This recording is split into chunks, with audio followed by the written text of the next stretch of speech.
Big show கடந்த 3 வருஷமா நடந்துட்டு இருக்கு. கமல் சார் அந்த ஷோவை இன்னும் சிறப்பாக நடத்திட்டு வர்றாருன்னே சொல்லலாம். இந்த சீசன் 4ல ரொம்பவே டிஃப்ரெண்டான பர்சனாலிட்டிஸை இறக்கியிருக்காங்கன்னு சொல்லலாம். போன சீசன்ஸை கம்பேர் பண்ணுறப்போ இந்த சீசனில் விஜய் டிவியில் இருக்க KPY fame Nisha, Rio and ஒரு ரொமான்ஸ் ட்ராக் கொண்டு வரதுக்காக ஆஜித், கேபி இவங்க எல்லாரும் ஒரு தனி இடம் இருக்கு. அண்ட் இவங்களோட சம்யுக்தா, சனம், சுரேஷ், ஆரி, சோமு, பாலாஜி, ரேகா, சிவானி, ரம்யா பாண்டியன், வேல்முருகன், ஜித்தன், ரமேஷ், அனிதான ஒரு நட்சத்திர பட்டாளமே இருக்குன்னு தான் சொல்லணும். ஃபர்ஸ்ட் வீக்லேயே கண்டஸ்டன்ஸ் அவங்க கம்ஃபர்ட் ஜோனில் இருந்து கொஞ்சம் கொஞ்சமாக வெளியே வராங்க. நம்ம ரம்யா பாண்டியன் தான் முதல் வார தலைவர். திடீர்னு முடிவு எடுத்ததுனால அவங்க அந்த கேப்டன் பதவியை ஒழுங்காக பண்ணலையோ அப்படிங்கிறது ஒரு தரப்பினரோட கருத்து.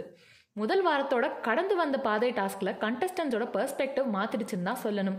சுரேஷும் பாலாஜியும் கண்டிப்பாக இவங்க கோவத்தை குறைச்சிக்கணும்பா. அண்ட் அனிதா தேவையில்லாத சில விஷயங்களை சீரியஸாக எடுத்துக்கிறாங்களோன்னு மக்களோட கருத்து. இதை பற்றி நீங்கள் என்ன நினைக்கிறீங்கன்னு கீழே இருக்க கமெண்ட் பாக்ஸில் சொல்லுங்கள்.